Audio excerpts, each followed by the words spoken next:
A nossa vida acontece no mundo físico e digital ao mesmo tempo. Tudo tem uma versão cyber, inclusive as coisas ruins e perigosas. Você provavelmente conhece alguém que já teve a sua rede social invadida, por exemplo. Por isso, a cibersegurança tem sido tão discutida.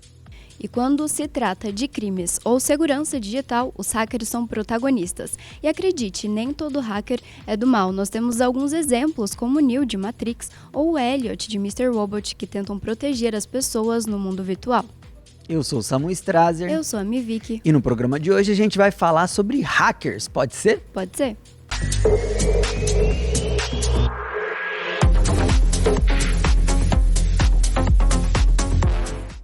É isso aí, galera. A gente vai falar de hackers no programa de hoje. Um tema que tá em alta faz tempo, né, Vicky? Sim, acredito que é um assunto que direto surge aí nas redes sociais, mas a gente decidiu trazer esse tema porque um filme tem gerado bastante polêmica nas redes sociais, nas rodas de conversa, né? Desde que O Mundo Depois de Nós saiu, as pessoas começaram a criar várias teorias da conspiração e conversar sobre ataques cibernéticos. Então, e o filme, ele passa uma vibe de apocalipse, né, Vicky? Tipo, parece que algo tá acontecendo, um filme característico mesmo de fim do mundo, né? Com toda aquela tensão da população sem saber o que tá acontecendo, os humanos se virando um contra os outros. Mas, no fim das contas, ele é um filme sobre um ataque hacker. Então, inclusive, se você não assistiu Spoiler, ao filme, tá. um spoiler, mas a gente vai ter que falar sobre o filme, porque o filme que deu origem a esse tema. Então, o filme fica muito nisso, né? A gente não sabe o que está acontecendo direito, a gente fica muito na pele dos protagonistas do filme, que eles não sabem o que está acontecendo, a gente também não sabe. A gente vai descobrindo as coisas conforme eles vão experimentando também. E no começo parece, né, que é algum problema, talvez alguma catástrofe ambiental. A gente já falou, inclusive, né, da super tempestade solar e das tempestades solares, né, que são um evento da natureza e que podem fazer com que a gente perca a nossa conexão, né, via satélite, toda a nossa... Parte de energia elétrica, Exatamente. né, e tal. E o que eu acho legal desse filme é que ele mostra como, assim, a gente não conseguir acessar o nosso e-mail já é uma grande catástrofe. Né? Exato, sim. Porque isso no começo do filme, a mulher ela vai checar algumas informações no celular dela, ela não consegue acessar o e-mail dela, para ela tirar algumas dúvidas lá do que está acontecendo no filme. Então, assim, tudo que mexe hoje em dia com o digital, mexe totalmente com a nossa vida. Perfeito. Nossa. A gente tem a Amanda, né, que começa lá no filme e ela decide, então, ir passar as férias com a família. Férias não, final de semana, né, com a família feriado, sei lá. numa casa de luxo, assim, eles vão descansar. Então, eles saem do centro urbano, né, eles vão para um lugar mais isolado. Então, quando tem o primeiro apagão, assim, o primeiro blackout, quando o celular começa a ficar sem sinal, eles acham que é porque eles estão isolados, mas, na verdade, os ataques já começaram aí. E no final do filme, realmente dá a entender que os Estados Unidos, ou a gente não sabe, né, em quão grande é essa escala, né, mas a princípio que os Estados Unidos estaria sofrendo um ataque cibernético. E então eles ficam sem nada, né? Não tem TV, não tem internet, não tem comunicação, o satélite também para de funcionar, né? Os aviões começam a cair, virou um caos. E é por isso que a gente decidiu falar sobre ataques hackers. E para você ver que hoje uma guerra, ela não precisa necessariamente ser uma guerra física, né? Inclusive a guerra digital, ela acontece por aí. Os principais países do mundo têm departamentos de segurança militar digital, né? Exatamente. Para se prevenir e também atacar digitalmente outras nações inimigas. Sim. E Samuel, eu fiquei bem curiosa em relação ao que aconteceu no filme, se realmente seria possível um ataque dessa forma acontecer. E daí eu fui dar uma pesquisada para ver se um ataque cibernético poderia acontecer em tão grande escala e prejudicar tantas pessoas. E tem um artigo que saiu no site Byte, que faz parte, né, um dos blogs do Terra. Então, é uma fonte confiável. E eles entrevistaram alguns técnicos nessa área para saber, então, se o que mostra no filme poderia acontecer ou não. E daí eles conversaram, então, com o Leonardo Miele, que é CSO da empresa especializada em cibersegurança, a Asper.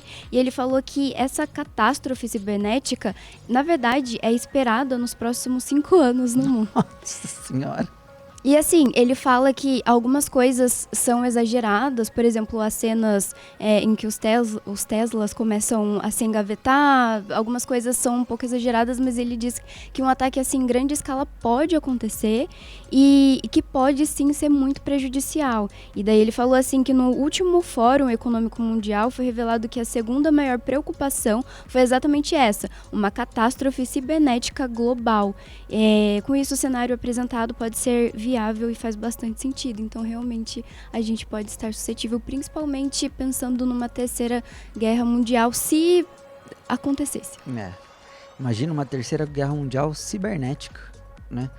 Enfim, a gente vai falar um pouco mais pra frente de alguns ataques hackers que mais chocaram a humanidade, mas antes da gente entrar no mérito dessa questão, dessas histórias que aconteceram de verdade, vamos explicar um pouquinho dos termos, né, dos hackers, né?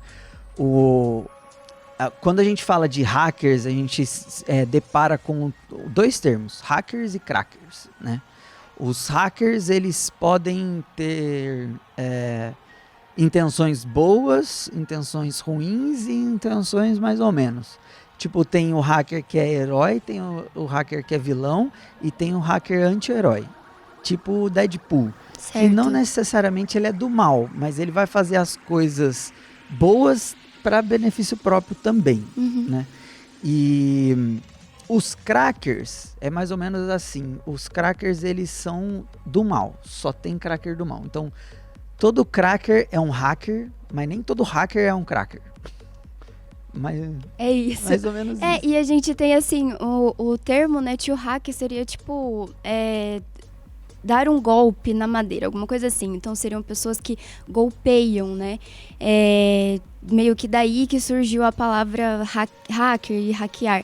Só que é engraçado que, assim, nos últimos anos a gente escuta falar mais sobre hackers, mas esse termo surgiu lá na década de 50, 60, já com os primeiros programadores, assim, as primeiras pessoas que já mexiam naqueles computadores que eram enormes, que eram do tamanho de salas inteiras.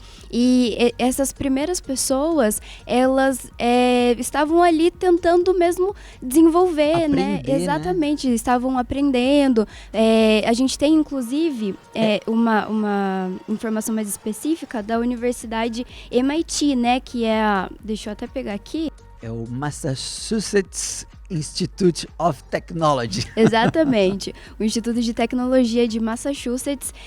Então, nesses anos aí, na década de 50, 60, surgiu o termo hacker, né, que vem do tio hack, que seria, então, essas pessoas que encontravam soluções nos projetos de pesquisa. Então, eles estavam ali estudando mesmo o computador, criando os primeiros softwares, sistemas, então eles ficavam ali tentando criar soluções mesmo. E o interessante dessa história é que o grupo de alunos, de pesquisadores e tal, eles podiam usar os computadores da universidade de dia, só que com uma limitação de processamento e tal.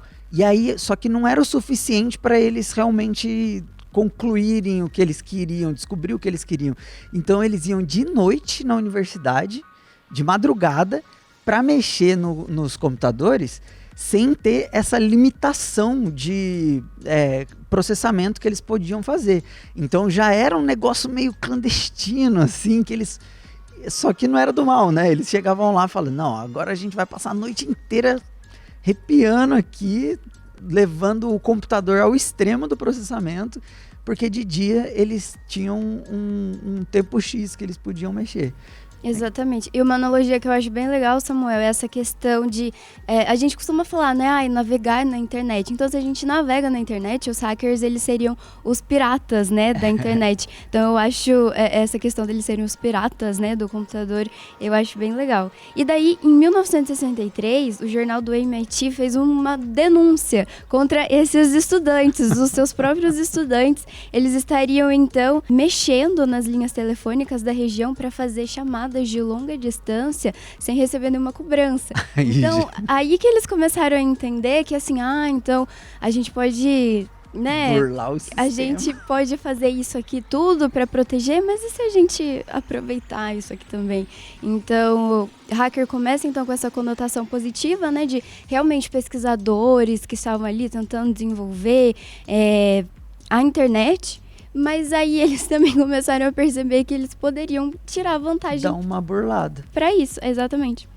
E aí, enfim, aí entra alguns termos que eu acho melhor a gente falar no próximo bloco, que é depois que surgiram os hackers, né, o termo hacker, tem os hackers 100% bonzinhos, os hackers do mal e os hackers mais ou menos, mas a gente vai para um intervalinho rapidinho e já explica tudo isso para vocês.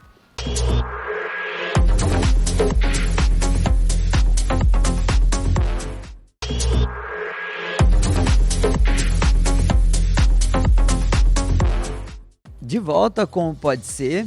E galera, agora explicando, né, Vic, sobre os tipos de hackers, que vai muito da ética desses grupos, né?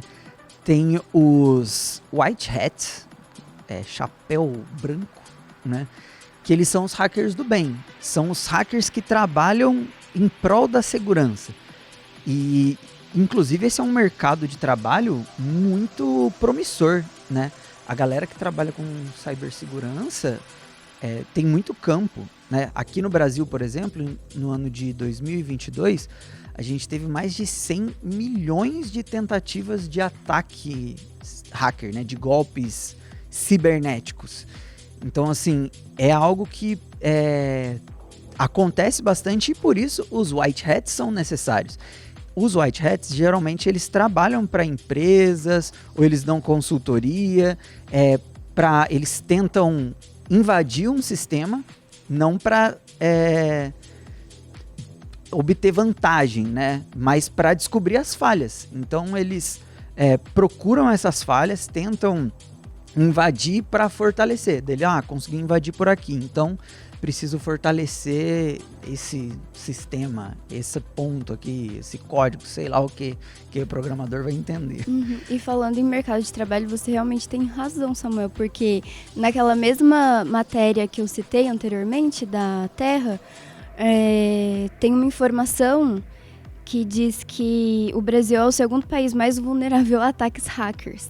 Então, assim, precisamos de hackers white hats. White hats. Inclusive, o governo federal lançou um programa que chama Hackers do Bem, que ele dá cursos, e aí são cursos gratuitos, tem curso 100% online e tal, para formar profissionais de cibersegurança. Para você ver que é um bagulho que tá tão necessitado do mercado que o próprio governo tá incentivando, com programas para gerar mão de obra, né, de cibersegurança.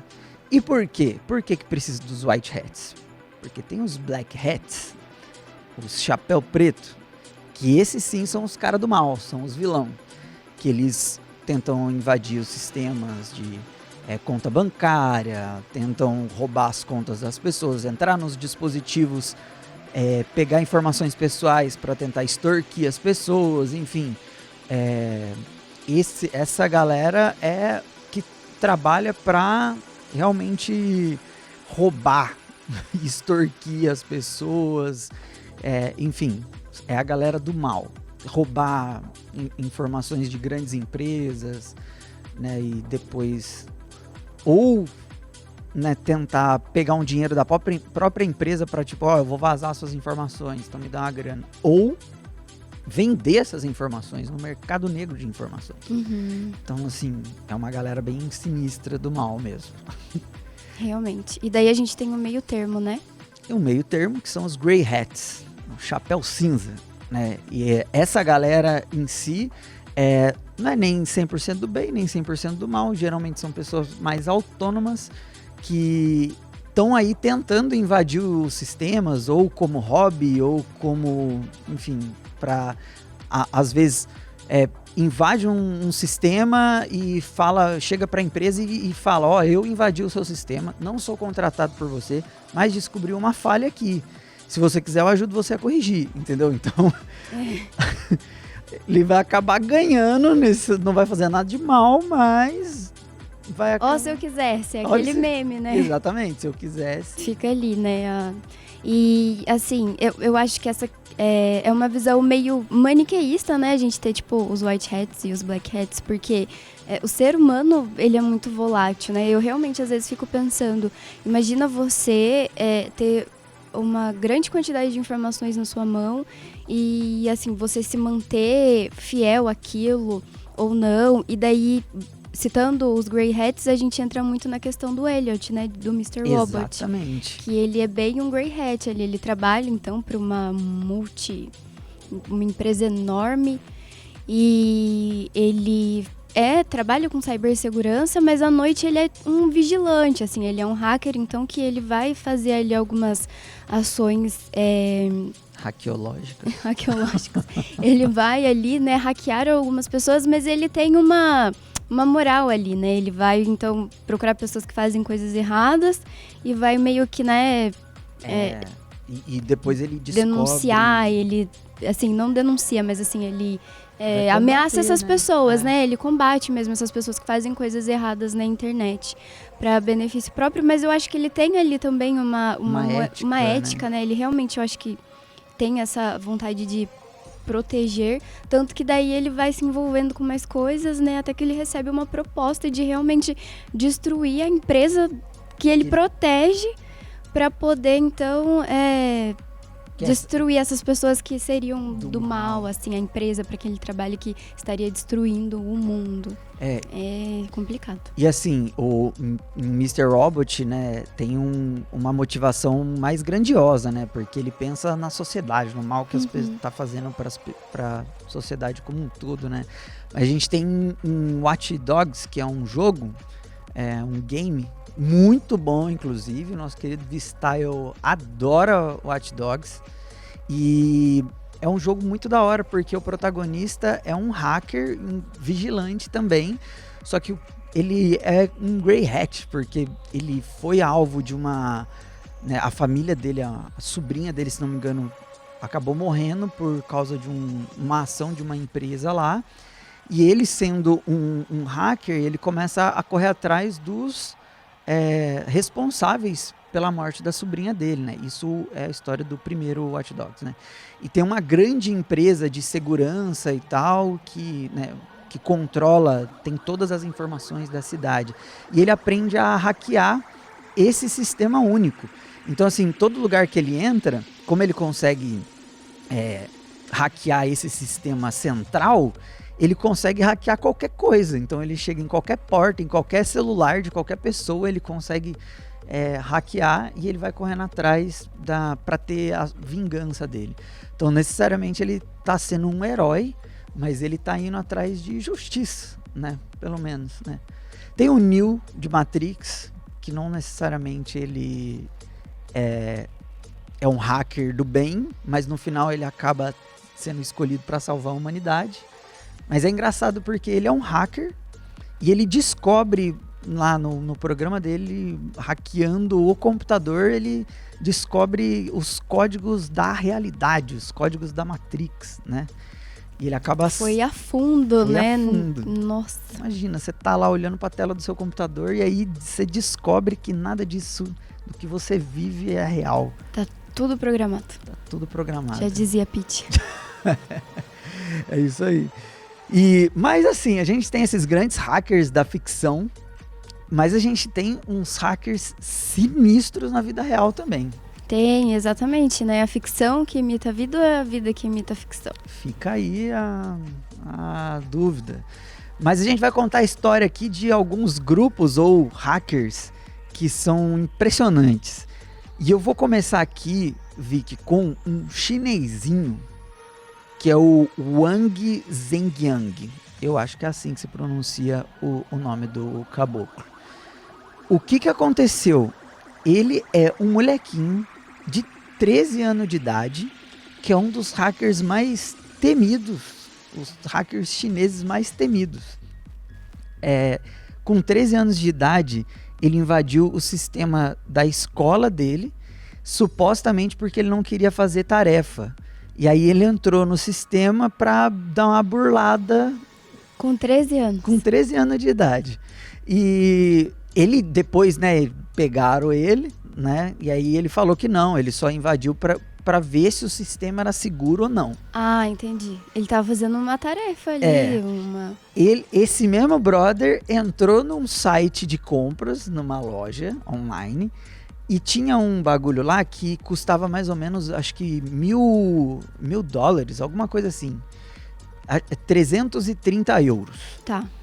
E ele mudou o preço pra ser só 1 centavo. 1 centavo. Do negócio. Aí ele deu a mesma justificativa. Não, eu entrei no negócio, mas eu só mudei para ver se era seguro ou não. Entendi. Uhum. Mas aí depois que descobriram, ele virou assim uma celebridade. Uhum. Né, e começou a dar palestra, ele ajudou a fortalecer o sistema da escola dele e tal. Tá vendo? Ou se ele quisesse. Se ele quisesse. Mas ele escolheu fazer o certo, né? Ele podia ter comprado o produto lá por 1 centavo, mas não, ele ele recebeu de outra forma. Ele se auto-intitulou um white hat. Um white hat. O molequinho é do bem. Acredito nele. Com 13 anos. 13 anos de idade. E tem alguns lugares que falam que quando ele fez o ataque ele tinha 12. Agora não tem, entendeu? É uma informação importante. A gente, passando rapidinho aqui pro próximo, a gente tem um brasileiro que esse aqui é impressionante. O quê? Qual que é a história, Samuel? O nome do maluco é o Vanderlei de Abreu Júnior, conhecido mais popularmente como Storm. Ele invadiu nada mais, nada menos que o sistema da NASA com 17 anos de idade. Da NASA. Da NASA. Entendi. Imagina a NASA, do nada, tem alguém dentro do seu computador pegando todas as suas informações, jogando tudo pra cima lá nos computadores. E você fala, meu, da onde tá vindo isso? E os caras lá, os astronautas, tudo desesperado. E era um brasileiro. E o que deu dessa história, Samuel? Ele também foi contratado pela NASA depois? Então, ele, assim, não fez nada de mal com a NASA, né? Depois descobriram que era ele, mas ficou tudo bem, porque ele não fez nada de errado, né? A NASA fortaleceu o sistema. Mas aí depois ele começou a ajudar a polícia em outras coisas, até pessoalmente. Então, ele ajudou a identificar mais de 200 pedófilos na internet. Porque ele invadiu vários sistemas e conseguiu encontrar uma rede de pessoas que compartilhavam a pornografia infantil. Caramba. Então, assim, o cara é um grey hat, talvez? Ou ele era um grey hat e virou um white hat? Então, ele ajudou ele participou de algumas operações. Durante a pandemia, ele também ajudou a criar um sistema que chamava Mercado Gaia, para auxiliar na distribuição da safra de alimentos. Então, assim, é um carinha que com 17 anos de idade, ele tava só se divertindo, aí, sem fazer nada numa terça-feira à noite, vou invadir a NASA. Mas agora, ele tá mais velho e ele tá fazendo boas ações por aí. Fiquei feliz de saber essa história, Samuel, um brasileiro aí que se tornou uma referência, né, em cibersegurança. A gente está acostumado a ver muitas histórias assim internacionais, então fiquei feliz de saber que tem um brasileiro representando com todo esse potencial. Exatamente, um hacker brasileiro. Pessoal, vamos para um rápido intervalo, já estamos de volta.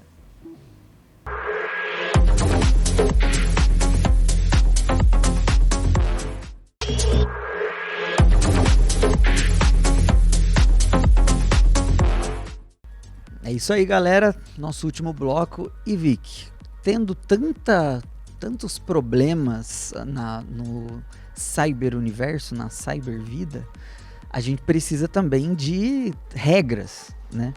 E aí vieram várias leis, né, regulamentando o uso da internet, tal, tem algumas convenções internacionais, mas aqui no Brasil a gente teve já leis voltadas para isso.